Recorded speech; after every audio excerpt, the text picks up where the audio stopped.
안녕하십니까.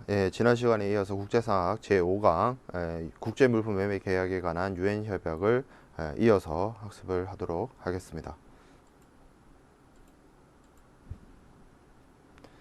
자, 우리가 지난 시간에 총칙과 그리고 적용 범위 그리고 2편에 해당되는 계약의 성립 그리고 이제 3편 물품의 매매의 총칙 부분에 대해서 우리가 학습을 했고요. 이제 살펴보게 될 부분은 이 CISG의 본편이라고 할 수 있는 매도인의 의무와 매수인의 의무, 그리고 매도인의 의무와 매수인의 의무가 이행되지 아니하였을 때 그 계약 위반의 상대방이 선택할 수 있는 여러 가지 구제 방법에 대해서 학습을 하도록 하겠습니다.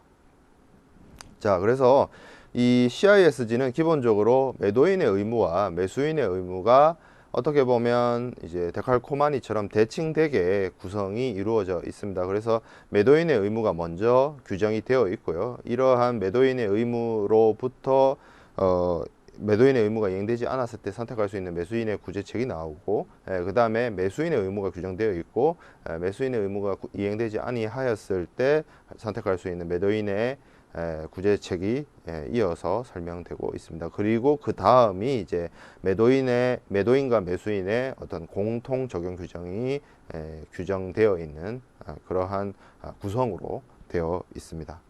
자, 그래서 30조에는 기본적으로 매도인의 의무가 이제 내용이 이제 시작이 되는데, 이 30조는 어떤 세부적인 내용을 담고 있지는 않고요. 매도인의 의무에 대해서 선언적으로 규정을 하고 있는 조항이 되겠습니다. 그래서 이 30조 내용이 되게 짧습니다. 매도인은 계약과 이 협약에 의해서, 이 협약은 당연히 CISG를 지칭을 하고요. 요구된 바에 따라서 물품을 인도하고 이에 관련된 모든 서류를 교부하며 또 물품에 대한 소유권을 이전하여야 한다라고 되어 있습니다. 하여야 한다라는 게 반드시 해야 된다는 얘기죠. 그래서 매도인은 세 가지를 요구합니다. 매도인이 국제물품 매매 계약에서 해야 되는 세 가지는, 첫 번째가 물품을 인도하고, 두 번째가 서류를 교부하고, 물론 이 서류는 아무 서류를 갖다 주는 것은 아니고 물품 인도와 관련된 서류를 의미하겠죠. 그리고 마지막으로 물품에 대한 소유권을 이전시켜야 됩니다. 우리가 앞에서 매매 계약이다, 사고 판다라고 했는데, 이 사고 판다는 매매 계약의 핵심이 매도인이 그 매수인에게 물품을 넘기고 물품에 대한 소유권을 넘겨주고 거기에 대한 반대급부로서 금전을 비롯한 것을 수령하는 것이 매매 계약이다 라고 설명을 드렸는데, 매도인의 의무에서 그러한 점이 다시 정의되고 선언되고 있습니다. 그래서 물품을 인도하고 관련 서류를 넘겨주고 그리고 소유권을 넘겨주어야 한다. 이것이 매도인의 할 일이라는 뜻이죠. 자, 그래서 31조의 물품의 인도 의무에 대해서 언급을 하고 있습니다. 매도인이 물품을 다른 특정한 장소에서 인도할 의무가 없는 경우에는, 없는 경우라고 했죠. 그러면 이 말은 다른 특정한 장소에서 인도할 의무가 있는 경우에는 여기 31조의 내용에 해당되지 않는다라는 뜻입니다. 자, 그래서 매도인은 인도의 의무는 다음과 같이 구성된다. 그래서 A, B, C 이렇게 나뉘어져 있습니다. 인도할 장소, 특정한 장소에서 인도할 의무가 없는 경우에 첫 번째 A, 매매계약이 물품의 운송을 포함하는 경우라고 되어 있습니다. 국제물품 매매계약 내부에 그 자체가 매도인과 매수인 사이에서 국제 운송을 내용을 포함하고 있는 경우에는 매도인이 매수인에게 전달하기 위해서 물품을 최초의 운송인에게 넘겨줄 때, 매도인이 매수인에게 물품을 이전하기 위해서 계약 이행과 관련해서 접촉하게 되는 운송인, 그 중에서도 첫 번째 운송인에게 물품을 넘겨주게 될 때 매도인의 인도 의무는 이행이 된 것이다 라는 것이죠. 자, 두 번째 B, 전항의 규정. 전항은 당연히 앞에 있는 A를 뜻합니다. 그래서 A에 해당되지 않는 경우로서 계약이 특정물 또는 특정한 재고품으로부터 인출되어야 하거나 또는 제조되거나 생산되어야 하는 불특정물에 관련되어 있으며, 또한 당사자 쌍방이 계약 체결 시에 물품이 특정한 장소에 존재하거나 또는 그 장소에서 제조되거나 생산된다는 것을 알고 있었던 경우 이렇게 되어 있습니다. 여기서 이제 특정물, 특정한 재고품 내지는 뭐 특정한 장소 이런 특정한이라는 표현이 등장을 하게 되는데요.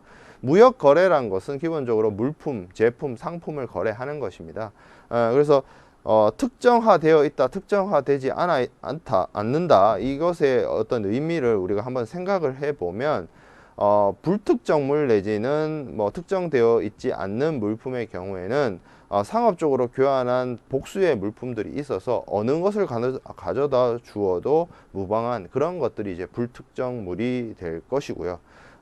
특정물에 해당된다라고 하는 것은 매도인도 알고 있고 매수인도 알고 있고 객관적인 제3자도 알 수 있는 바로 그것, 어떤 특정화된 어떤 것을 특정물이라고 할 수가 있겠습니다. 예를 들어서 레오나르도 다빈치가 그린 모나리자, 그거는 뭐 전 세계 사람이 아는 그 모나리자죠. 예, 그러면 그런 물품의 경우는 이제 특정물이다라고 볼 수가 있는 것이고요. 공장에서 생산되는 여러 가지 초코파이 같은 어떤 과자 이런 것들, 그런 것들은 어제 만든 과자나 오늘 만든 과자나 내일 만든 과자나 그 맛이나 그 색이나 크기나 포장이나 모두 다 동일할 것입니다. 그래서 뭘 가져다 줘도 똑같은 물건이 되죠. 그런 것들은 불특정물이 해당이 되겠죠. 그래서 이런 불특정물이라 할지라도 어떤 특정한 장소에서 만들어진다. 혹은 특정물이라면 그 물건, 그 해당되는 물건이 위치하고 있는 장소가 있기 때문에 매도인의 물품 인도 의무는 그 장소에서 물품을 매수인의 임의 처분하에 둘 때 이행이 된다라고 보는 겁니다. 그럼 여기서 또 생소한 말이 등장을 하는데 임의 처분하에 둔다란 말이 있습니다. 임의 처분하에 둔다는 말은 그 매수인의 어떤 관리하, 매수인의 컨트롤하, 매수인의 영향력 아래로 물건을 둔다, 뭐 이렇게 해석되어질 수가 있고요. 그러면 이렇게 해석되어질 수 있죠. 만약에 계약의 대상이 어떤 특정한 물건이다, 뭐 다른 물건이 아니라 아니면 흔하게 볼 수 있는 그리고 공장에서 매일 생산되는 똑같은 그런 정형화된 물품이 아니라 이것만 해당된다, 요것만 특정물이고 요거를 넘겨주는 것이다 라고 하면 요 물건을 그 물건이 있거나 존재하는 그 장소에서 물품을 매수인의 관리하에, 매수인의 처분하에, 매수인의 통제하에, 매수인의 관리하에 넘겨줄 때 매도인의 인도 의무가 이행이 된다라고 볼 수 있겠습니다. 자, 그 다음에 기타의 경우가 있습니다. 기타의 경우는 매도인이 계약 체결 시에 영업소를 가지고 있던 장소에서 물품을 매수인의 임의 처분 하에 두는 것을 의미를 합니다. 여기서 말하는 기타의 경우는 모든 경우의 예외를 뜻하는 것은 아니고요. A와 B에 해당되지 않는 특정한 장소에서 인도할 의무가 없고 A와 B에 해당되지 아니하는 경우에는 매도인은 영업소에, 자신의 영업소에서 물품을 매수인의 임의 처분 하에 둘 때 매도인의 인도 의무가 이행이 되어진다라고 볼 수가 있겠습니다.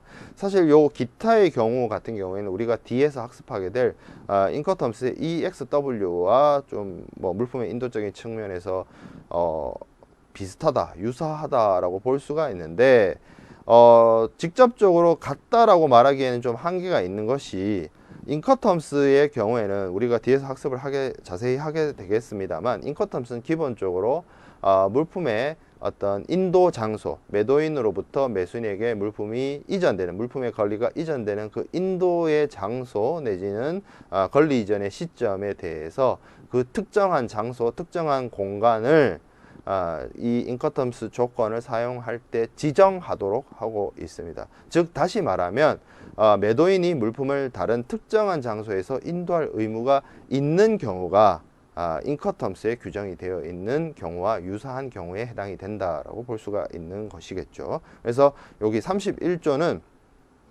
유의해야 될 점이 A, B, C의 내용도 물론 중요하지만 이 내용 자체는 어떤 특정한 장소에서 매도인이 물건을 넘겨줄 의무가 없는 경우에 적용이 된다라는 점입니다. 자, 그 다음에 32조입니다.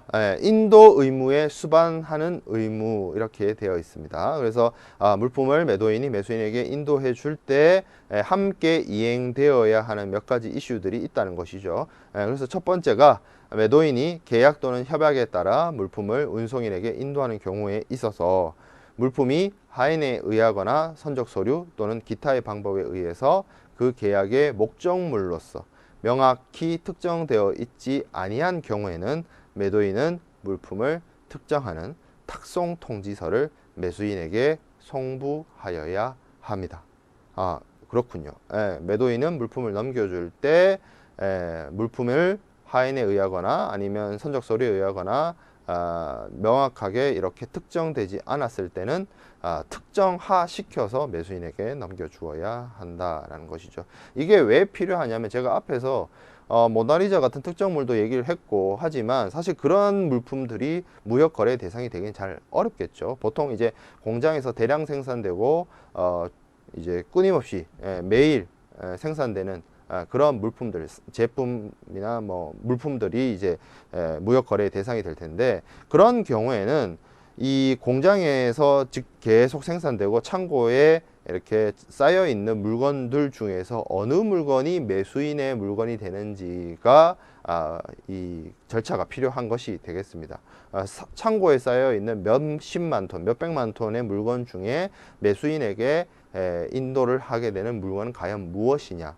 그것이 뭐 포장이나 화인이나 서류나 이런 것들을 통해서 이게 창고에 있고 공장에 있고 운송 지역에 있고 터미널에 있는 이 수많은 물건 중에서 이게 여기 있는 요게 매수인에게 넘겨주는 것이다 라고 특정화 시켜야 된다는 것이죠. 그래야 이 매도인의 인도 의무가 원활히 이행이 되어질 수 있다라고 보는 것이고요.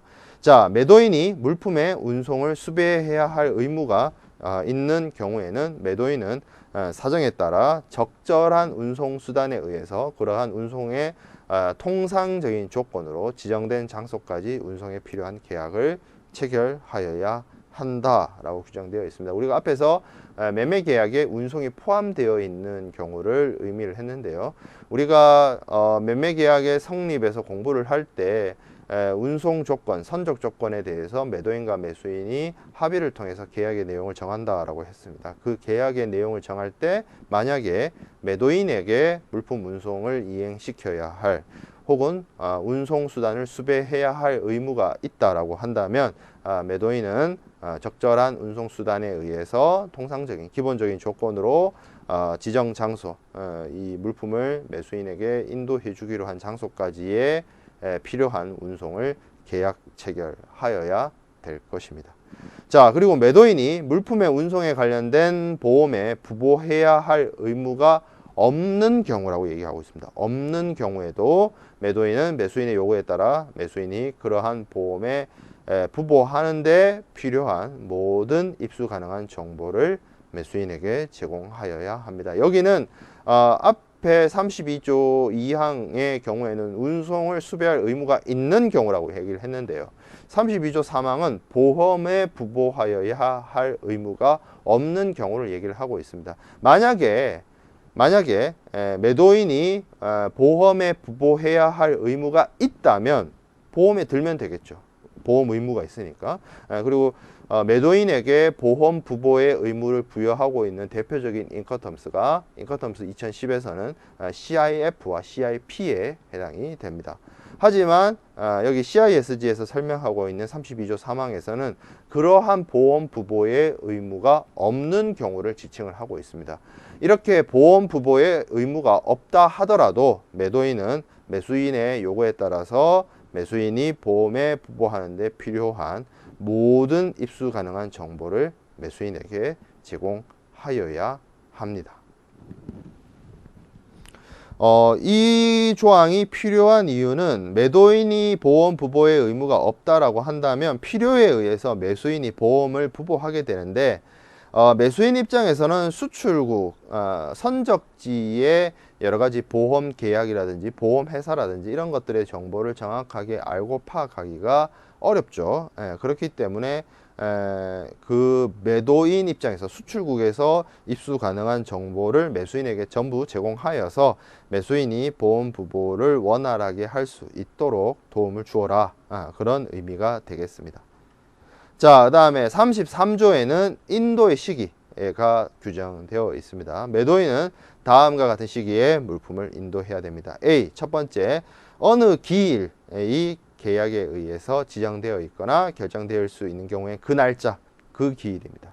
어느 날짜가 계약에 의해서 지정되거나 결정될 수 있으면 그 날짜. 자, 어느 기간이 계약에 의해서 지정되어 있거나 결정되어 될 수 있는 경우에는 매수인이 기일을 선택해야 하는 사정이 명시되어 있지 않는 한 기간 내 어떤 기일.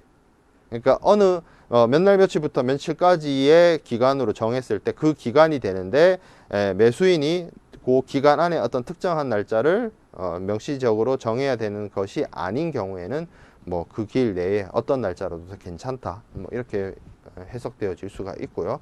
자, 그리고 세 번째, 기타의 모든 경우에는 계약 체결 후에 합리적인 기간 내에 물품의 인도 시기가 이루어져야 된다라고 CISG에서는 규정을 하고 있습니다. 자, 그 다음에 우리가 31조, 32조, 33조에서는 물품 인도 의무에 대해서 살펴보았고요. 자, 34조에는 서류 제공 의무에 대해서 규정하고 있습니다. 매도인이 물품에 관련된 서류를 교부해야 할 의무가 있는 경우에는 매도인은 계약에서 요구되는 시기, 장소, 방법에 따라 서류를 교부해야 합니다. 매도인이 당해 시기 이전에 서류를 교부한 경우에는 매도인은 당해 시기까지는 서류상의 모든 하자를 보완할 수 있습니다. 다만 이 권리 행사가 매수인에게 불합리한 불편이나 또는 불합리한 비용을 발생하여서는 아니 됩니다. 그리고 이렇게 하자를 보완했다 하더라도 매수인은 이 협약에서 규정된 바의 손해배상을 청구하는 모든 권리를 보유하게 됩니다. 이 서류 제공 의무와 관련된 내용은 사실상 첫 번째 문장이 전부이고요. 요 뒤에 34조의 단서에 해당되는 내용들은 하자 보완권에 해당되는 내용이라고 볼 수가 있겠습니다. 여기 이 앞부분이 어떻게 보면 실질적인 서류 제공 의무와 관련된 내용이죠. 서류 제공. 그래서 매도인이 물품에 관련된 서류를 교부할 의무가 있으면 매도인은 매수인에게 서류를 그 요구되는 시기, 장소, 방법에 따라서 교부해라. 그렇죠. 그래서 매도인은 매수인에게 물품을 보내는 건 당연하고 물품과 함께 서류 교부를 해야 된다. 물론 이 서류 교부의 방법이 뭐 신용장 방식을 채택을 할지 뭐 추심을 할지 뭐 다양한 방식이 있겠습니다만 기본적으로 서류를 매도인이 매수인에게 보낸다. 이거는 당연한 어떤 매도인의 의무고요. 근데 이런 경우가 있을 수 있습니다. 여기 단서 조항에서 얘기하고 있는 이 서류에 대한 하자 보완의 문제가 어떤 문제가 있느냐 이거죠. 서류를 제시해야 되는 경우가 있다는 거죠. 매도인이 당해 시기 이전에 서류를 교부했다. 그래서 예를 들어서 1월 1일 날 서류를 교부하기로 했는데 뭐 12월 뭐 한 26일 날 서류를 넘겨주었어요. 어떻게 보면 뭐 4, 5일에 여유가 있는 것이죠. 뭐 그런 경우에 이제 서류를 조기에 넘겨주었다라고 할 수가 있는데 이때 이렇게 서류를 조기에 넘겨주었을 때 매도인은 당해 시기까지는 서류에 모든 하자를 보완할 수 있다는 겁니다. 이 서류 자체가 뭔가 하자가 있어서 이를 보완할 필요가 있는데 원래 정상적으로 서류를 넘겨줘야 하는 시기보다 먼저 미리 서류를 넘겨준 경우에는 이 기간 동안 하자를 보완을 하도록 한다라는 것이죠. 그렇게 할 수 있다는 것이죠. 그렇기 때문에 이거는 만약에 이렇게 해석되어질 수도 있습니다. 만약에 1월 1일까지 서류를 교부하기로 했는데 늦었다. 그 이후에 주었거나 아니면 당일날 주었다 라고 한다면 가질 수 없는 권리고요. 사전에 주었기 때문에 원래 정해진 기간까지는 서류를 보완할 수 있다라는 겁니다. 그러한 권리가 매도인에게 있다라는 것이고요. 이렇게 매도인이 하자를 보완하는 권리를 행사할 때는 매수인에게 불편을 주거나 비용을 발생시켜서는 아니 됩니다. 그렇게 한다면 이 하자 보완의 의미가 없겠죠. 그래서 매도인에게 이런 하자 보완권을 부여하면서 매수인을 불편하게 만들지 말고 비용을 초래시키지 말아라. 하자 보완과 관련해서 매도인이 비용이 발생되는 건 상관없지만 매수인에게 불필요한 비용을 초래시켜서는 아니 된다라는 것이고요. 이렇게 매도인이 먼저 교부한 서류에 대한 하자를 보완을 했어요. 근데 매수인은 이에 대해서 손해배상을 청구할 수 있는 권리를 가집니다. 손해배상을 청구할 수 있는 권리를 가진다는 것이 무조건 손해배상을 하라는 건 아니고요.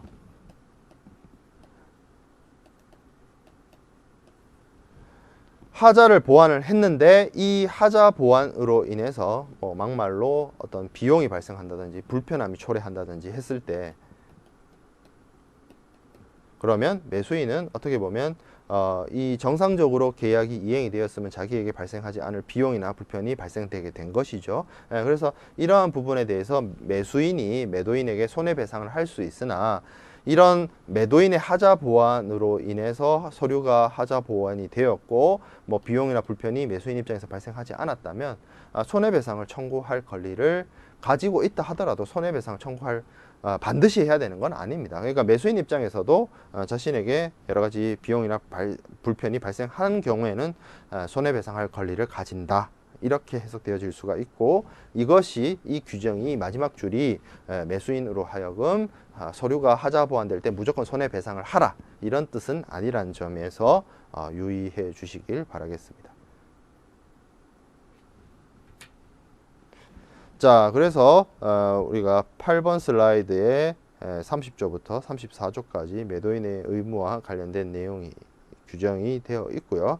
그래서 31조에는 물품의 인도 장소, 다만 특정 장소에서 인도하기로 합의한 경우에는 그 합의 장소가 될 것이고요. 그러한 부분들은 주로 인커텀스에 다뤄져 있죠.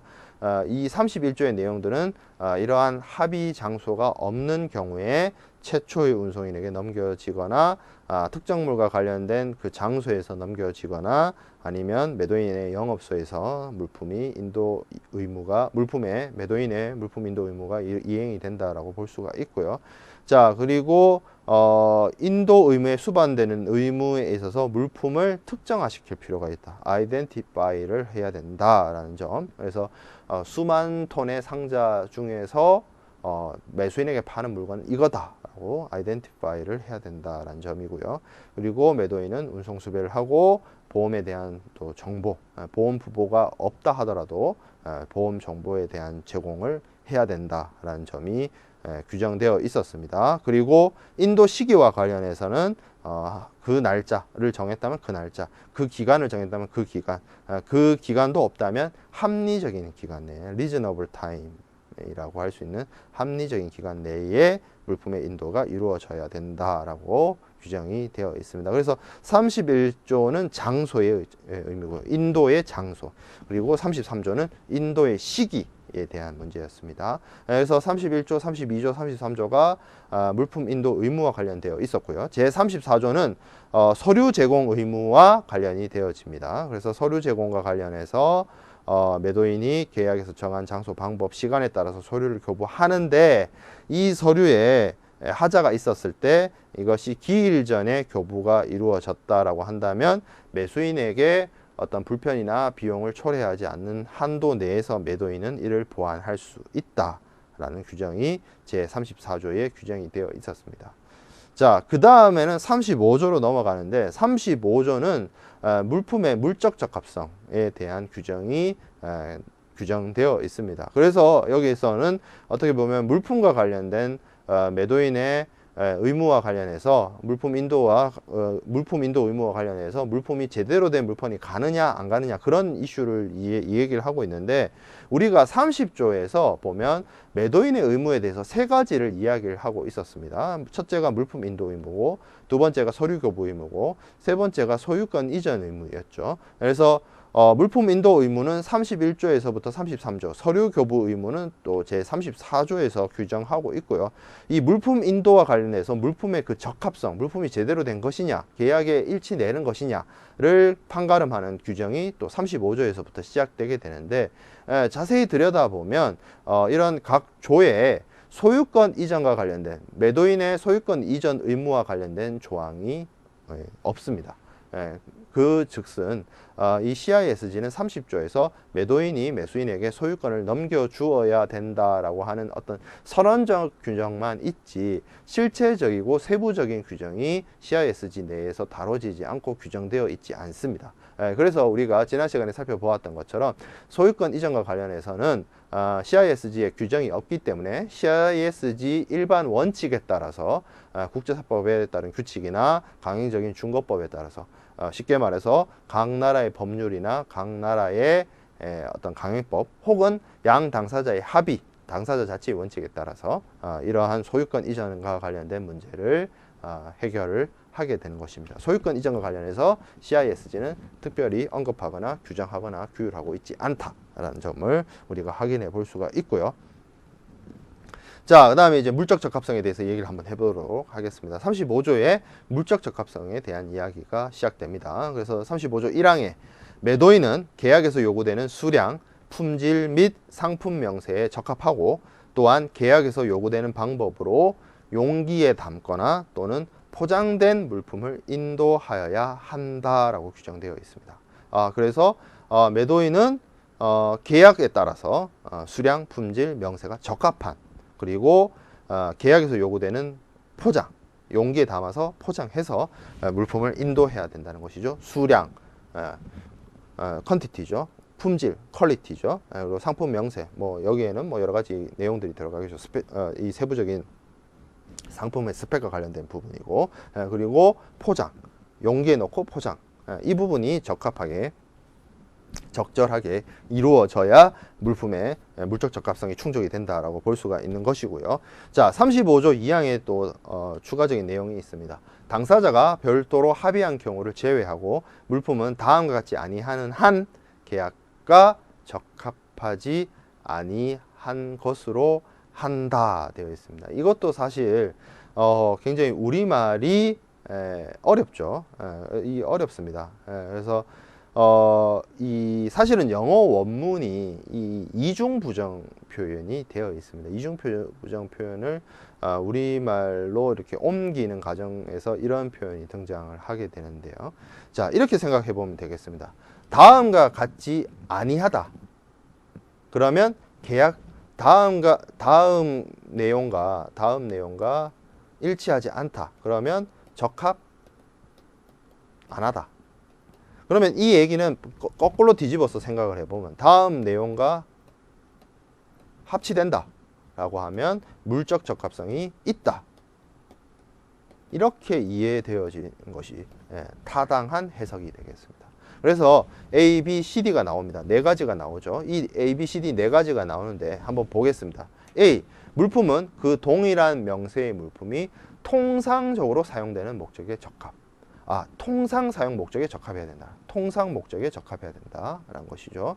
자, 두 번째 B, 물품은 계약 체결 시에 명시적 또는 묵시적으로 매도인에게 알려져 있는 어떠한 특정의 목적에 적합할 것. 특정 목적에 적합하다는 것이죠. 자, 근데 이 특정 목적에는 예외가 있습니다. 다만 사정으로 보아 매수인이 매도인의 기량과 판단에 신뢰하지 않았거나 신뢰하는 것이 불합리한 경우는 제외한다. 이 특정 목적과 통상 목적, 이 두 가지 이야기가 나오는데요. 물품의 물적 적합성을 충족시킬 때는 다음 내용과 일치해야 된다는 것이죠. 그래서 A, B, C, D를 충족을 해야 되는데 첫 번째가 물품의 통상적인 목적, 일반적인 목적. 이 통상적이라는 목적이 일반적이고 제너럴하는 것일 수 있습니다. 누구나 알고 있는 그 물품의 일반적인 사용 방법, 사용 예시에 적합해야 된다는 것이고, 특정 목적은 계약 체결 시에 당사자 사이에서 명시적으로든 묵시적으로든 그 매수인의 요구나 계약 내용에 따라서 이 물품이 가지고 있는 그 목적, 물품의 사용 목적이 일반적이진 않지만 어떤 요구되어지는 특정적으로 요구되어지는 그 기능, 그 목적을 적합을 충분히 해야 된다는 것인데, 그렇게 특정한 목적으로서 사용되어질 수 있는 물건을 만들 수 있는 매도인이면 상관이 없으나 매수인이 판단했을 때 그런 역량이 안 됨에도 불구하고 요구했다라고 한다면 이 특정 목적 충족이라는 것이 어렵겠죠. 특정 목적이란 것이 조금 예를 들어서 조금 어려운 기술의 난이도가 요구되어진다라고 했을 때 그러면 매도인이 만들어주고 매도인이 보내주는 물품이 이 어느 정도 기술 수준을 충족을 해서 특정 목적에 적합을 한다면 문제가 없으나 이 기술 수준이 미달이 되어서 이러한 특정 목적으로서 사용할 수 있는 물품을 만들지 못하고 보내지 못했을 때 여러 가지 계약 위반이나 손해배상의 문제가 발생하는데, 이 매수인이 처음부터 매도인의 기술 수준을 신뢰하지 않았다면 특정 목적에 을 충족시키지 못한 부분을 단순하게 물적 적합성이 충족되기 어렵다, 이렇게 매도하기에는 조금 문제가 있다는 것이죠. 그래서 매수인이 매도인의 기량에 대해서 신뢰하지 않는 경우를 제외하고 물품은 계약 체결 시에 어떤 특정한 목적, 특정한 수준, 특정한 용도에 따른 요구가 있었다라고 한다면 매도인은 그러한 특정한 목적을 충족을 시키는 물건을 보내야 될 것입니다. 자, 그 다음에 세 번째 C, 물품은 매도인이 매수인에게 견본 또는 모형으로서 제시한 물품의 품질을 보유할 것. 견본 일치해야 된다는 것이죠. 견본과.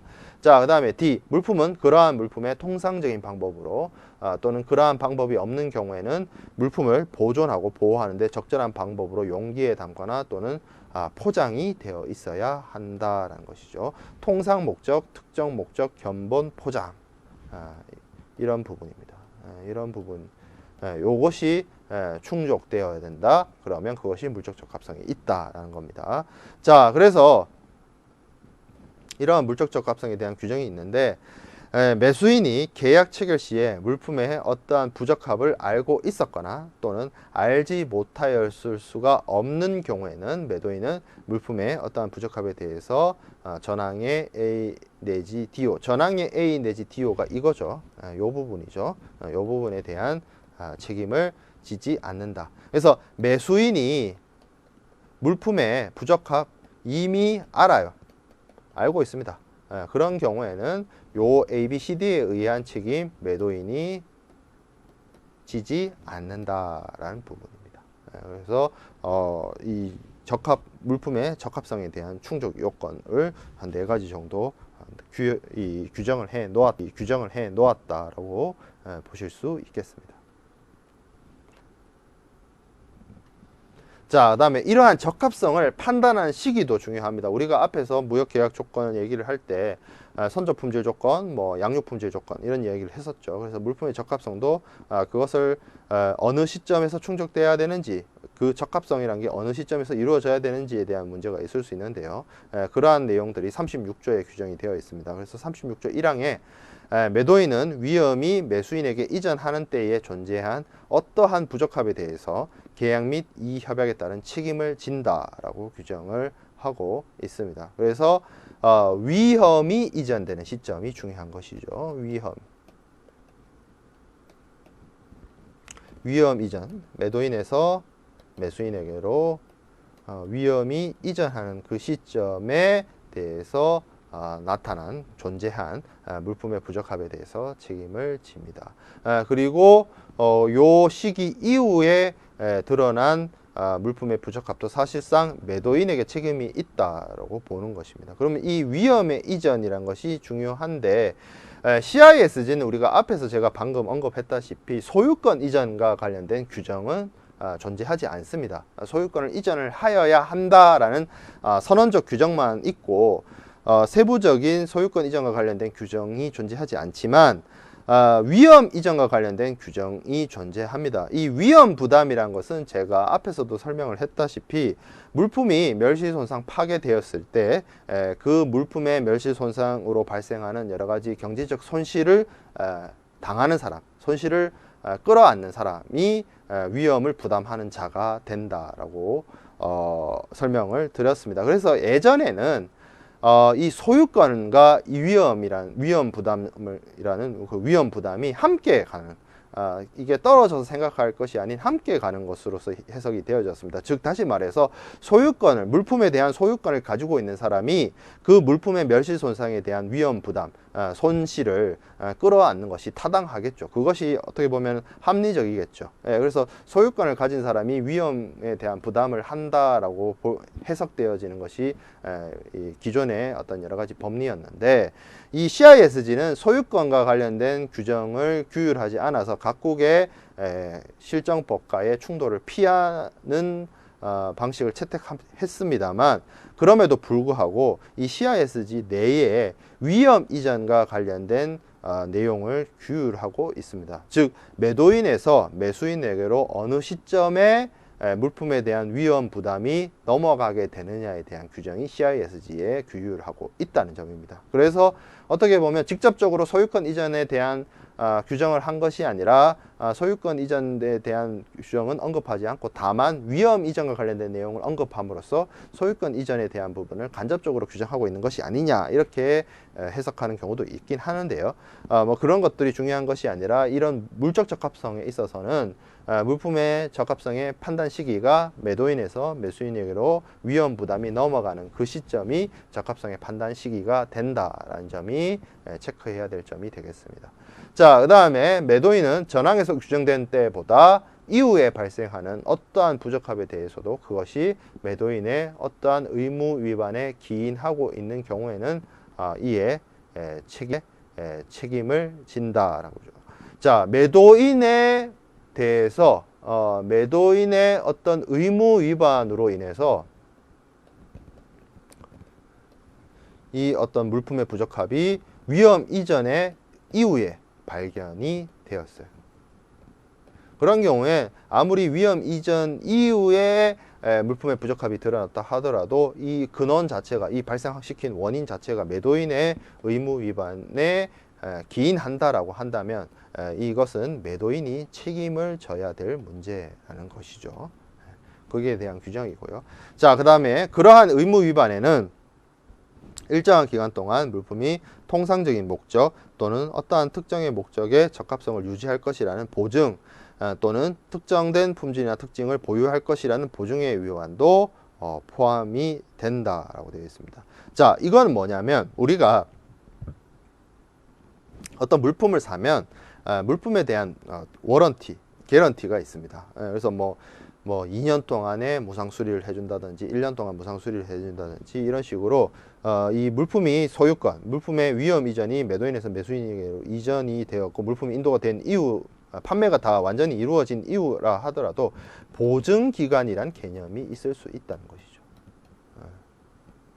그래서 보증기간에서 발생하는 물품의 부적합에 대해서 당연히 매도인이 의무 위반으로서 책임을 져야 된다는 것이죠. 그래서 물품이 매수인에게 인도되었고 위험이 이전되었고 매수인 것이 되었지만 그 보증기간 내에 있다라고 한다면 그 보증기간 내에 발생한 물품의 부적합에 대해서 매도인이 의무 위반한 사실이 있다면, 의무 위반에 기인하고 있다면 그 부분에 대해서는 매도인이 책임을 져야 한다라는 내용이 36조에 규정이 되어 있습니다. 자, 그 다음에 37조 인도기일전 하자보안권. 우리가 하자보안권에 대해서, 서류 하자보안에 대해서 34조에서 우리가 한번 살펴보았는데요. 자, 37조에도 인도기일전 하자보안권이 있습니다. 이것은 뭐하냐면 무슨 내용이냐면 매도인이 인도기일 이전에 물품을 인도한 경우에는 매수인에게 불합리한 불편이나 또는 불합리용 비용을 발생시키지 아니하는 한 매도인은 그 기일까지는 인도된 물품의 모든 부족 부분을 인도하거나 수량의 모든 결함을 보충하거나 또는 인도된 모든 부적합한 물품에 가름하는 물품을 인도하거나 모든 부적합을 보완할 수 있다, 이렇게 되어 있습니다. 자, 매도인이 매수인에게 물품을 인도를 합니다. 그 인도 시기는 뭐 예를 들어 7월 1일이라고 칩시다. 7월 1일까지 해야 되는데 6월 20일 날 물품을 인도했습니다. 자, 근데 10일에 뭐 10일의 여유가 있죠. 10일의 여유, 12일의 여유가 있는데 이 기간, 인도 기일 전에 물품이 인도가 되었음에도 불구하고 이 물품이 예를 들어서 뭐 부족한 분이 있거나 아니면 뭐 수량의 결함이 있거나 아니면 부적합이 있거나 이런 경우에는 인도 기일까지 매도인은 이를 보완할 수 있다는 것입니다. 그렇죠? 그래서 물품의 인도 기일 전에 하자를 보완할 수 있다라고 해서 인도 기일 전 하자 보완권이라고 합니다. 자, 이렇게 인도 기일 전에 하자 보완을 할 때는 당연히 매수인에게 불편이나 비용을 발생시켜서는 아니 됩니다. 그렇죠. 그래서 매수인에게 불편이나 비용을 발생시키지 않아야 되는데, 이렇게 인도 기일 전에 하자를 보완하더라도 매수인은 이 협약에서 규정된 바에 어떤 손해배상을 청구하는 모든 권리를 보유한다, 이런 규정이 있는데, 이것도 마찬가지로 앞에서 34조에서 살펴본 서류 하자 보완권처럼 매수인이 이렇게 인도 기일 전 하자 보완이 이루어졌을 때 매수인이 매도인에게 무조건 손해배상 청구를 하라는 것이 아니라, 이렇게 인도 기일 전 하자 보완을 할 수 있는데 거기에서 어떤 매수인에게 불편이 발생하거나 비용이 발생하거나 했을 경우에는 손해배상할 권리를 가진다라는 것이죠. 불편이나 비용을 초래하지 않는 한도에 내에서 하자 보완이 이루어진다라면 매수인 입장에서 크게 문제 삼을 이유가 없겠죠. 근데 이런 것들이 손해나 비용을 발생시킨다라고 한다면 당연히 손해배상을 할 수 있는 권리를 매수인이 가지게 될 것입니다. 하지만 무조건적으로 인도 기일 전 하자 보완권이 이행이 되면 손해배상을 한다, 이렇게 해석되어져서는 곤란하다라고 말씀을 드리겠습니다.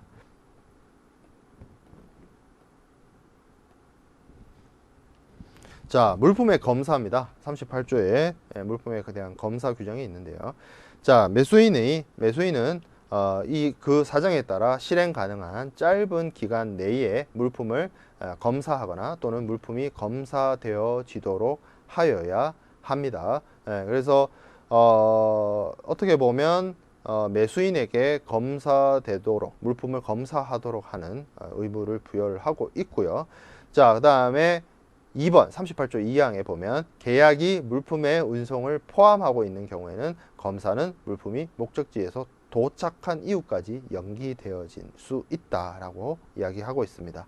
그리고 38조 3항에는 물품이 매수인에 의한 검사의 합리적 기회도 없이 매수인에 의해서 운송 중에 목적지가 변경이 되거나 또는 재발송되고, 또한 계약 체결 시에 매도인이 그러한 변경이나 재발송의 가능성을 알았거나 또는 알았어야 하는 경우 검사는 물품이 새로운 목적지에 도착한 이후까지 연기될 수 있다라고 이야기하고 있습니다. 기본적으로 우리가 살펴보고 있는 내용들이 매도인의 의무와 관련된 규정입니다. 근데 38조에는 특이하게 매수인이 검사를 해야 된다는 것이죠. 매수인이 물품을 받게 되면, 인도를 받게 되면 검사를 하라는 겁니다. 검사.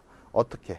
짧은 기간 안에, 쇼타임 안에, 짧은 기간 안에 검사해라 라는 의무를 부여를 하고 있는데, 이게 매수인에게 바로 오는 것이 아니라 매수인의 임의 처분하에 선적지에서 넘겨지는 것이 아니라 운송을 포함하고 있어요. 운송을 포함을 하고 있는 경우에는 검사는 목적지 도착 이후로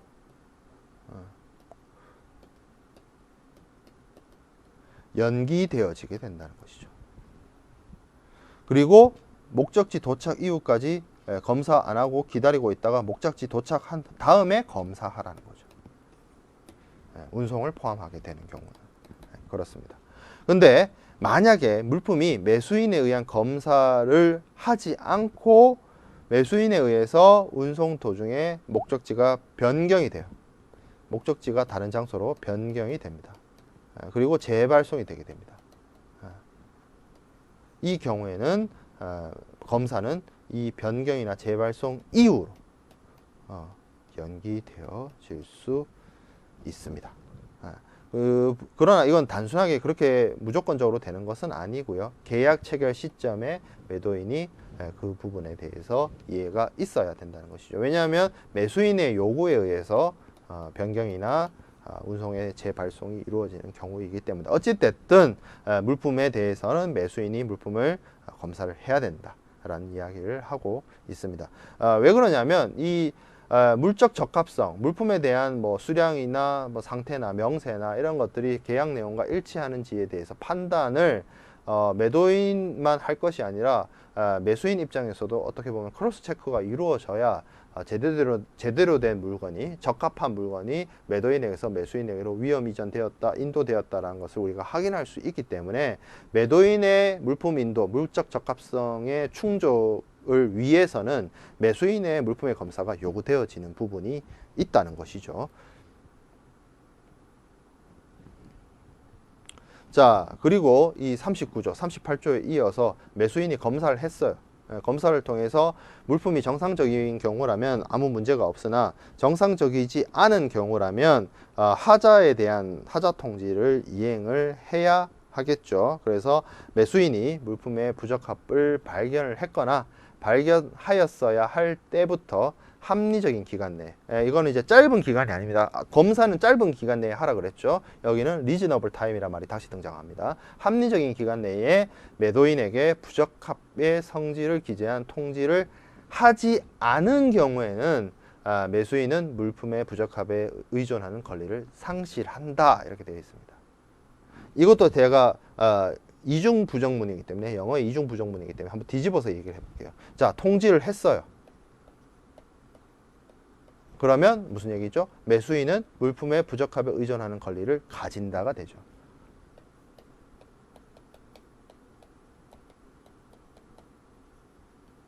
부적합에 대한 권리를 가진다. 자, 그러면 매수인이 이 물품의 부적합에 대한 권리를 가진다는 말은 무엇이겠습니까? 물품의 부적합성, 물품의 물적 적합성을 충족시키지 못한 매도인에게 여러 가지 클레임을 제기하고 이 물품의 부적합을 치유를 요청할 수 있는 권리를 매수인이 가지게 된다는 뜻을 의미합니다. 자, 그리고 이러한 부적합에 대해서 이제 통지를 해야 되는데, 매수인에게 물품이 현실적으로 인도된 날, 물품을 현실적으로 인도받은 그 날로부터 늦어도 2년 이내에 매수인이 매도인에게 부적합의 통지를 하지 아니하는 경우에는 매수인은 물품의 부적합에 의존하는 권리를 상실한다 라고 이야기를 하고 있습니다. 이것도 똑같이 아까처럼 한번 뒤집어서 얘기를 해보죠. 자, 통지를 하면 2년 내 통지를 하면 부적합에 의존한 권리를 가진다라는 뜻이죠. 이 문구 자체는 여러 가지 소송과 관련된 이슈가 있습니다. 그래서 소송의 경우에는 매수인이 매도인에게 2년 내에 제기하라라는 의미를 가지게 됩니다. 그래서 2년의 어떻게 보면 법률적인 제적기간, 매소기간을 가진다라고 볼 수가 있는데, 이렇게 2년으로 한정하는 이유는 어떤 물품의 부적합에 대한 여러 가지 매수인의 클레임을 뭐 10년이 지나서도 20년이 지나서도 제기할 수 있게 된다면 매도인 입장에서는 언제 자신이 피소될 여러 가지 우려를 벗어날 수가 없는 문제가 있기 때문에 여러 가지 법적 안정성적인 측면에서 이 제척기간을 두고 있고, 그 제척기간은 2년이라는 점이죠. 하지만 매도인과 매수인 사이의 계약과 관련해서 계약상의 보증기간이 있다면, 그리고 그 보증기간이 예를 들어서 뭐 3년이다. 그러면 그 3년 내에 물품의 하자가 드러났다. 이렇다면 물품에 인도된 날로부터 2년이 지났지만 매수인이 매도인에게 여러 가지 클레임을 제기할 수가 있겠죠. 그래서 보증기간이 규정되어 있는 경우에는 이런 2년에 대한 어떤 제척기간 규정이 적용되지 않을 수 있다라는 점입니다. 그것이 그러한 내용이 이 39조의 하자통지 의무로서 규정이 되어 있고요.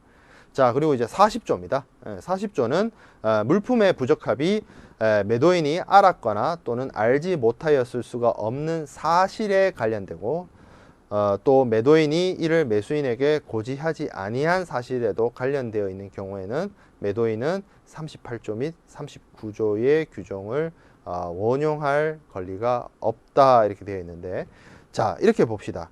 물품의 부적합이 있어요. 물품이 잘못됐다는 겁니다. 쉽게 말하면 물품에 문제가 있는 거죠. 물품에 뭐 어떤 문제가 있는 건데 이거를 매도인이 알아요. 알지 못했을 수가 없어요. 무조건 알고 있어요. 근데 이것이 매도인이 매수인에게 이러한 물품의 부적합에 대해서 고지를 하지 않았어요. 두 가지 이슈죠. 매도인이 알고 있고 매도인이 알 수밖에 없고 알았거나 알지 못하였을 수가 없는 사실에 관련된다. 그리고 매도인이 이를 매수인에게 고지하지도 않았다. 야, 이거 물건 좀 문제 있다. 알리지 않았다. 이 경우에는 매도인은 38조 및 39조의 규정을 원용할 권리가 없다라고 되어 있는데 매도인이 38조와 39조를 통해서 생겨난 권리가 무엇이 있을까요? 매도인이 38조와 39조를 통해서 우리가 획득한 권리가 무엇이냐? 38조는 우리가 앞에서 살펴보았죠. 어떤 내용이었습니까? 물품의 검사 관련된 규정이죠. 자, 그리고 39조는 하자 통지와 관련된 규정이었습니다. 자, 이 38조와 39조에 대한 매도인의 권리란 부분은 이 매수인이 짧은 기간 안에 검사를 해서 매도인에게 문제를 통보하도록 하는 것과 그리고 매수인 입장에서 하자 통지를 하지 않고 2년 내에 소송을 제기하지 않으면 매도인에게 그 어떠한 클레임도 제기할 수 없다는 내용을 주장할 수가 없다는 것입니다. 즉 그림으로서 설명을 드리면 매수인의 입장에서는 이것을 검사를 하고 그리고 하자 통지하고 소송을 제기해야 되는데 이 검사에 대해서는 짧은 기간, 하자 통지에 대해서는 합리적인 기간, 그리고 소송에 대해서는 2년 내에 하도록 하고 있죠. 만약에 이거를 넘어가게 되면 매수인이 매도인에게 일체의 클레임을 제기할 수가 없어요. 이거를 이제 초과하게 되면. 그런데 매도인은 38조, 39조 규정을 원용할 권리가 없다란 말은 이 규정, 이 부분이 주장할 수가 없게 되어진다는 것입니다. 다시 얘기하면 매수인 입장에서 매도인에게 이러한 검사나 하자 통지나 소송이 적게 이루어지지 않고 더 늘어지더라도 소송을 제기하거나 하자 통지를 하거나 이 매수인의 어떤 자신의 권리를 주장하거나 할 수 있다는 점입니다. 왜? 물품의 부적합에 대해서 이 매수인이 통지하거나 검사하거나 소송을 제기하기 전에 이미 미리 알고 있었거든요. 그렇죠. 이미 알고 있었기 때문에 이런 것들에 대한 의무가 이행되지 않더라도 매수인이 매도인에게 여전히 클레임을 제기하거나 소송을 제기하거나 할 수 있다라는 내용이 이 40조에 규정이 되어 있는 내용이 되겠습니다.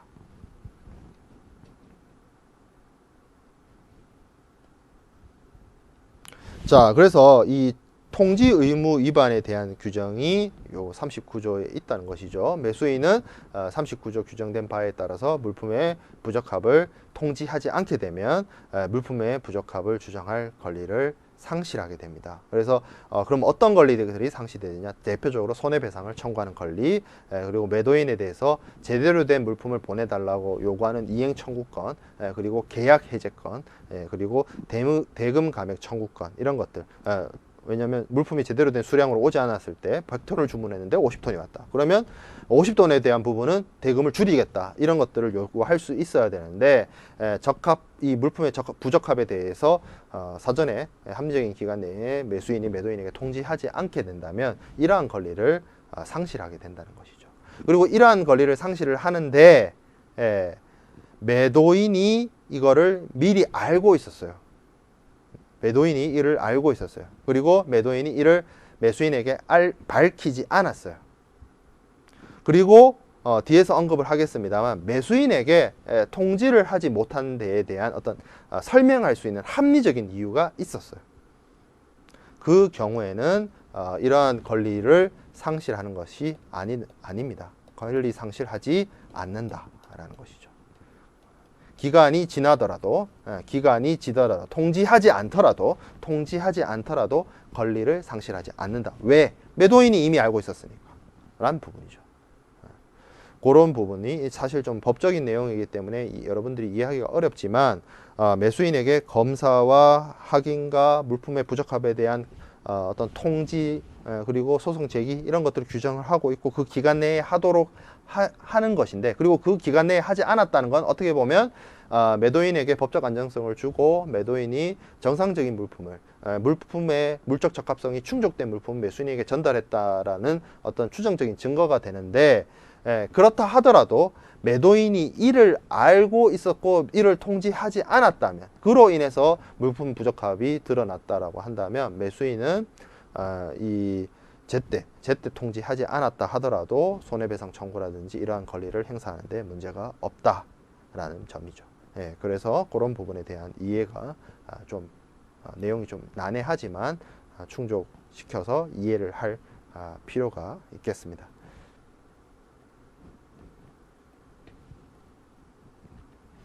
자, 그래서 35조, 36조, 37조에 대한 부분입니다. 물적 적합성은 이야기가 되어 있었죠. 수량 품질 명세에 적합해야 되고, 첫 번째가 통상 목적, 특정 목적, 견본, 용기 포장이라는 점이었고요. 적합성의 판단 시기는 매도인에서 매수인에게로 위험이 이전할 때 판단을 한다라는 것이고요. 그리고 인도 기일 전 하자 보완에 대한 부분이 있었죠. 그래서 인도 기일 전에 매도인이 상대방에게 불편이나 비용을 초래하지 않는 한도 내에서는 누락분이나 수량 보충이나 부적합을 어떤 상쇄시키는 그런 것들, 부적합을 치유하는 물품을 보낼 수 있었고, 이 부분에 대해서는 손해배상 청구권에 아무리 하자를 보완을 하더라도 손해배상 청구권에 영향이 없어서 매수인은 손해배상 청구를 행사할 수 있었다는 거죠. 무조건 하는 것은 아니지만 손해배상 청구를 할 수 있는 권한을 가지고 있다라는 점을 설명을 드렸고, 자, 그 다음에 매수인은 물품에 대해서 검사를 해야 됩니다. 짧은 단기간 내 검사를 해야 되고, 운송을 포함하고 있거나 재발송하는 경우에는 그 어떤 행위가 이루어지고 난 후까지 검사가 연기되어질 수가 있고요. 그래서 이 검사를 통해서 매수인은 합리적인 기간 내에 하자에 대해서 통지를 해야 되고, 소송에 대해서도 2년의 제척 기간이 있고, 보증 기간이 있다면 그 보증 기간이 더 우선을 합니다.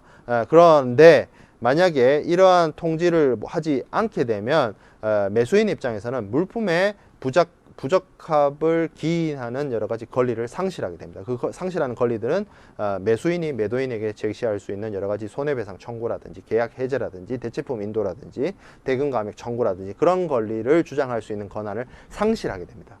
문제가 물건을 검사하고 물건에 문제가 있다, 수량이 부족하다, 잘못된 물건이 왔다, 불량품이 왔다, 이런 것들을 체크를 해서 이 물건의 부적합성에 대해서 매수인이 매도인에게 알리고 이를 통해서 손해배상을 청구하든 대체품 요구를 하든 그러한 행위로 해야 되는데, 이 통지 자체를 안 했다라고 한다면, 기간 내에 통지조차 하지 않았다라고 한다면 매수인이 이러한 물품 부적합에 대해서 발생하는 손해배상 청구권과 같은 권리를 행사하지 못한다는 것이었죠.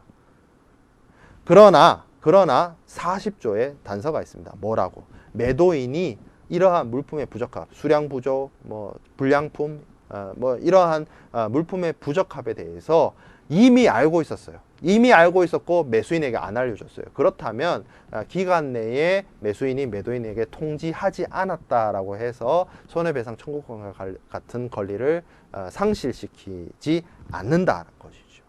그런 부분이 있겠습니다. 그래서 매도인의 잘못, 매도인이 알고서도 안 알려줬다, 알고 있음에도 불구하고 안 알려줬다라고 해당이 되는 경우에는 이 하자 통지 의무에 대한 부분을 매수인에게 강요하거나 주장할 수가 없게 된다는 점이 되겠습니다. 그 부분은 여러 가지 안에 우리가 앞에서 살펴봤던 원문 텍스트와 그리고 저의 설명과 여기 나와 있는 이 CISG에 요약 정리되어 있는 내용을 통해서 여러분들이 학습을 해 주시기를 부탁을 드리겠습니다.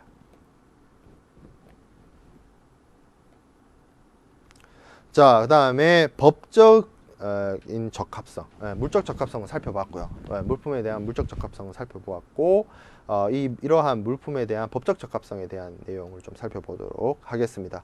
자, 그래서 41조에는 제3자의 권리 청구권으로부터 자유로운 물품을 인도하도록 규정이 되어 있습니다.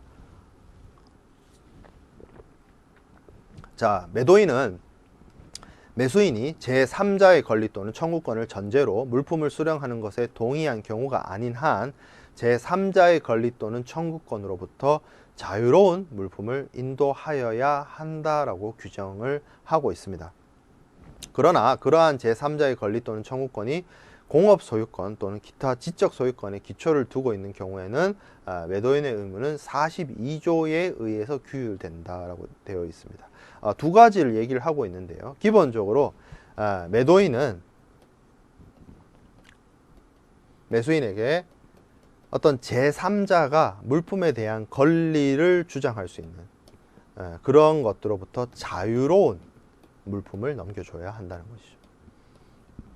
이 물품에 대해서 어떤 유치권을 행사한다거나 소유권을 행사한다거나 담보권을 행사한다거나 어떤 이러한 권리를 제3자가 개입할 수 있는 그러한 물건이라고 한다면 원래 그 매매 계약의 취지라든지 매수인이 이러한 물품을 자유롭게 자신의 소유권으로 넘겨받아서 물품을 사용하고 활용하는데 여러 가지 제약이 발생되게 되죠.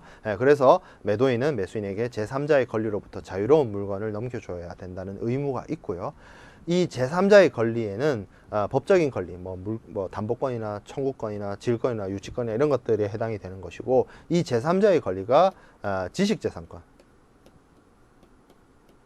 다른 말로 지적재산권이라고 하죠.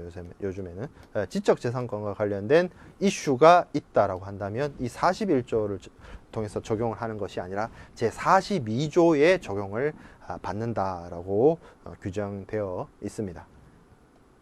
그래서 42조의 내용을 한번 보도록 하겠습니다. 자, 42조는 제3자의 지적재산권으로부터 자유로운 물품을 인도하도록 하는 것입니다. 자, 그래서 42조 1항에 보면 매도인은 계약 체결 시에 매도인이 알았거나 또는 알지 못하였을 수가 없는 산업재산권 또는 지적재산권에 기초를 두고 있는 제3자의 권리 또는 청구권으로부터 자유로운 물품을 인도하여야 합니다. 다만 그 권리 또는 청구권은 다음과 같은 국가의 법률에 의한 산업재산권 또는 지적재산권에 기초를 두고 있는 경우에 한합니다. 그러니까 제가 앞에서 말씀드렸던 여러 가지 지적재산권, 산업재산권, 여기는 주로 이제 이 산업재산권과 지적재산권이 자유롭게 인도되어야 한다는 점에서는 우리가 이런 부분을 한번 생각해 볼 수 있죠. 이런 물품들이 뭐 예를 들어서 상표권이라든지 아니면 특허권이라든지 의장권이라든지 디자인권, 그런 것들이죠. 저작권이라든지 그런 것들, 이런 지적재산권으로부터 자유로운 어떤 제3자의 어떤 지적재산권에 따른 로열티 청구라든지 이런 것들로부터 좀 자유로운 물품을 매도인이 매수인에게 인도해야 되는데요. 그러면 이러한 지적재산권은 어느 나라 법률에 의한 지적재산권이냐를 지금 여기 A, B에 규정하고 있다는 것이죠. 물품이 어느 국가에서 전매되거나 전매된다는 건 판매된다는 걸 말합니다. 사용될 것을 판매되거나 사용될 것이라는 것을 당사자 쌍방이 계약 체결 시에 예상한 경우에는 이 판매되거나 사용되는 나라의 법률에 따라서 이 자유로운 지적재산권의 자유로운 그러한 물품을 넘겨주어야 한다는 것이죠. 판매되고 사용될 나라에서 법률로 자유로운. 그러니까 뭐 어떤 특허권이나 저작권이 어떤 특정한 나라에서는 사용할 수가 없고, 상표권 같은 경우에도 뭐 이런 그 나라에서는 못 쓴다, 어떤 다른 사람에게 권리가 부여되어 있거나 해서 사용하지 못한다, 이런 경우가 있을 수 있는 반면에 또 이쪽 나라에서는 그런 사용권이나 특허권들이 뭐 특허가 등록되어 있지 않고 상표권이 등록되어 있지 않아서 자유롭다, 라는 것이 된다면 이 그 자유로운 곳에서 판매나 사용이 자유로운 곳에서 적용되는 법률에 따라서 지적재산권이 자유로운 물품을 매도인이 매수인에게 넘겨주어야 한다는 것입니다. 자, 그 다음에 42조 2항의 전항에 따른 매도인의 의무는 다음과 같은 경우에는 적용하지 아니한다라고 규정되어 있습니다. 계약 체결 시에 매수인이 그 권리 또는 청구권을 알았거나 또는 알지 못하였을 수가 없는 경우에는, 또는 그 권리 또는 청구권이 매수인에 의해서 제공된 기술적 설계, 디자인, 공식 또는 기타의 명세서에 매도인이 따른 결과로 발생한 경우에는 이러한 규정을 적용하지 아니한다라고 되어 있는데, 이거죠. 매도인이 있고 매수인이 있는데 이미 계약 체결 시점에 이 매수인이 그런 제3자의 어떤 지적재산권 문제가 있다는 것을 인지를 했어요. 매수인이 알았어요. 그렇다면 이걸 가지고 매도인에게 제3자의 지적재산권으로부터 자유로운 물품을 넘겨주어야 한다는 법적 적합성에 대한 어떤 문제 제기를 한다는 것 자체가 좀 모순이 되겠죠. 매수인이 이미 알고 있었기 때문에, 계약 체결 시점에 알고 있었기 때문에. 자, 그리고 이 매도인이 생산한 물건이란 것이 매수인이 제공한 설계라든지 디자인이라든지 뭐 어떤 기타 등등의 여러 가지 것들에 의해서 만들어진 물건입니다. 그렇다면 이런 어떤 제3자의 지적재산권, 제3자의 지적재산권으로부터 어떤 로열티나 이런 부분의 어떤 클레임 제기에 대해서 매수인도 어느 정도 책임이 있죠. 매수인이 요구한 설계대로, 매수인이 요구한 디자인대로 물건을 매도인이 만들었는데 이것이 어떤 그 누군가의 제3자의 지적재산권을 침해하는 물건이 돼버렸다라고 한다면 일방적으로 매수인이 매도인에게만 책임을 묻는다는 것은 조금 문제가 있는 이야기가 될 것입니다. 그렇기 때문에 이러한 매수인이 사전에 인지하고 있었거나 매수인이 매도인에게 직접 설계나 디자인이나 기타의 명세서를 제공을 했다라고 한다면 이러한 제3자의 지적재산권으로부터 발생하는 법적 적합성에 대한 문제 제기를 한다는 것이 조금 어려운 이야기가 될 것입니다. 적용을 할 수가 있는 부분이 아니란 것이죠.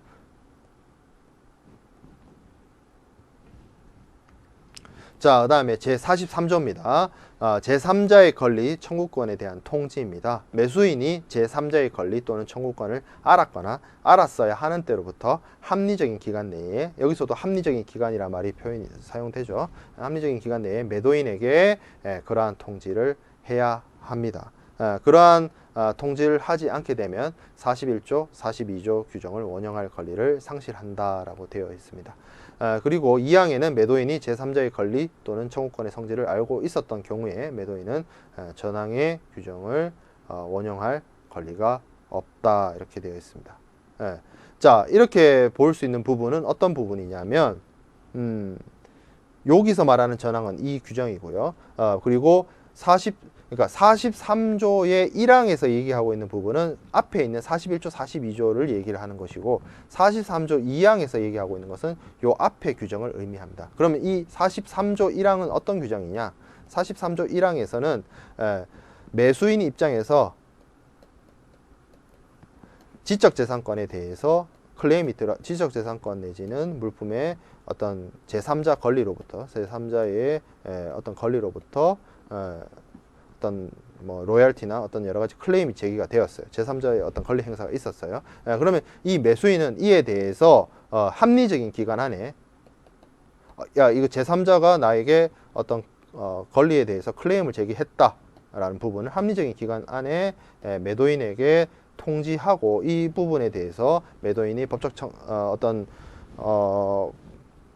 적합성을 지키지 않은 부분에 대해서 뭐 여러 가지 손해배상이나 이런 것들을 이행을 할 수 있도록 해야 되겠죠. 통지하고 뭐 손해배상 청구를 한다든지 뭐 그런 부분으로 이제 가게 될 텐데, 만약에 이런 통지를 하지 않았어요. 하지 않았다면 이런 법적 적합성에 대해서 충족을 요구할 수가 없다는 것이죠. 이 41조, 42조 규정이 제3자 권리 그리고 지식재산권과 관련해서 자유로운 물품을 인도하라, 자유로운 물품을 인도하라는 규정이었지 않습니까?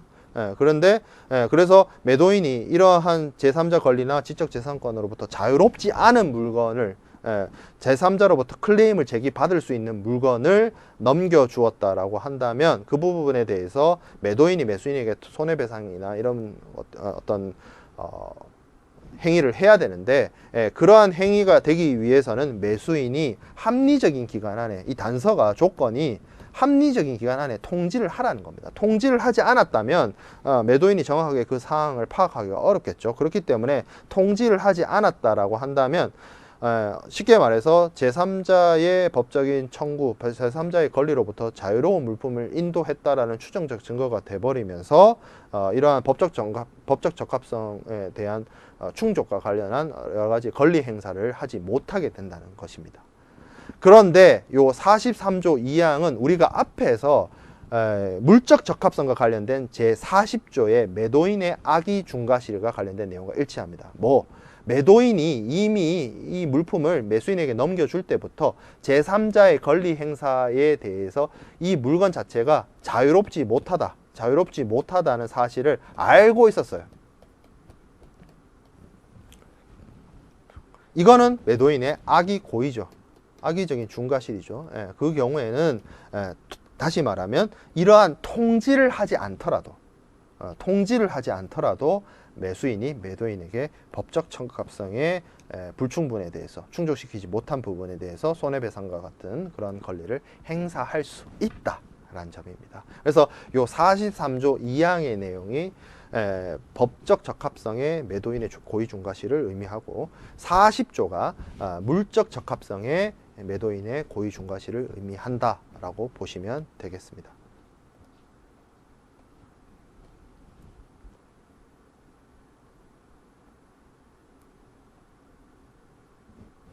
자, 44조를 보겠습니다. 44조는 통지 불이행에 정당한 사유가 있는 경우가 해당이 되겠습니다. 우리가 39조 1항과 43조 1항을 이야기를 하는데요. 39조 1항은 물품의 물적 적합성, 그리고 43조 1항은 법적 적합성에 대한 부분이죠.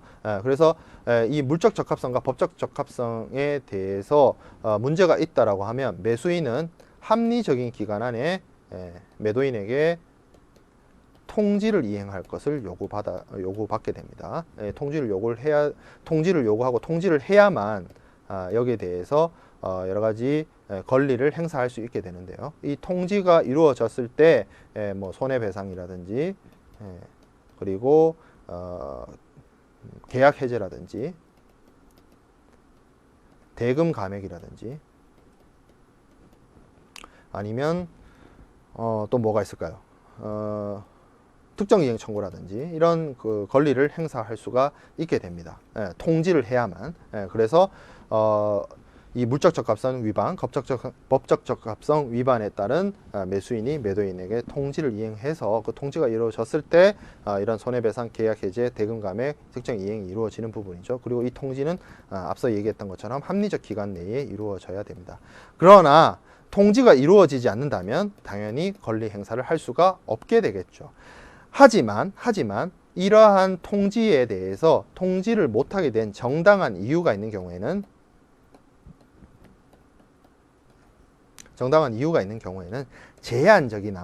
제한적인 권한을 행사할 수가 있습니다. 그 할 수 있는 권한에 대한 부분은 50조에 따른 대금 감액 청구권이나 아니면 이익의 손실을 제한 손해배상을 청구할 수가 있습니다. 보통 손해배상을 하게 되면 우리가 손해배상 조항을 볼 때 다시 이야기를 하겠습니다만 기본적으로 손실 부분과 미래의 기대 이익을 더한 부분을 손해배상을 청구하게 됩니다.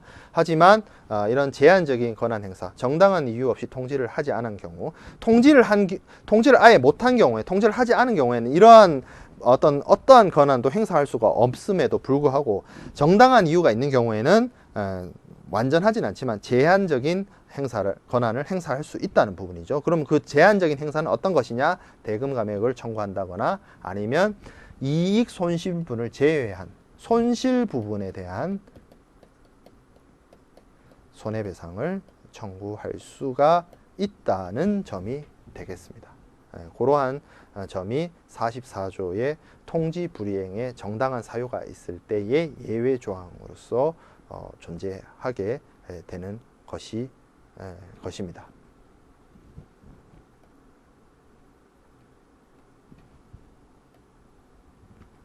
자, 그래서 41조부터 44조가 이제 법적 적합성에 대한 내용이었죠. 41조는 제3자의 권리로부터 자유로운 물품을 인도해야 된다. 제42조에는 지적재산권으로부터 지적재산권을 침해하지 않는 그런 물품을 매도인이 매수인에게 넘겨주어야 한다는 것이었고, 지적재산권은 물품이 전매되거나 물품이 판매되는 국가의 법률에 따라서 자유로운 물품이어야 했습니다. 그리고 지적재산권에 대한 적용에 면책이 되는 부분은 매수인이 이러한 경우를 알았거나 그리고 매수인에 의해서 제공된 기술이나 설계나 디자인에 의해서 생산된 물품의 경우에는 매도인에게 지적재산권 위반에 대한 책임을 묻지 않는다라고 했고요.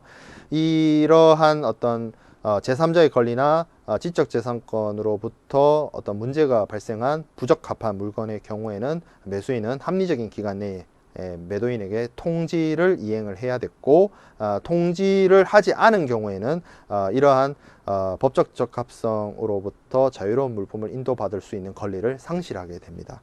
다만 매도인이 이 물품이 법적 적합성을 어긴 법적 적합성에 위반된 물품이라는 것을 사전에 알고 있었다면 이것은 매도인의 고의 중과실에 해당이 되어서 매수인은 이러한 권리를 상실하지 않습니다. 그리고 매수인은 정상적인 어떤 물적 적합성 39조에 대한 부분과 법적 적합성 43조와 관련된 통지 의무를 부담을 하고 있는데요. 합리적인 기간 내에 통지 의무를 이행을 해야 되죠. 근데 그렇기 때문에 통지 의무를 이행하지 않았다면 자신에게 주어진 어떤 권한 행사, 여러 가지 손해배상 청구나 계약 해제와 같은 권리를 행사할 수가 없었습니다. 다만 제44조에서는 이러한 통지 불이행이 정당한 사유가 있는 경우에 모든 것은 아니지만 제약적으로나마 권한을 행사할 수 있도록 이익 상실을 제외한 손해배상 청구와 같은 부분을 인정을 하고 있습니다.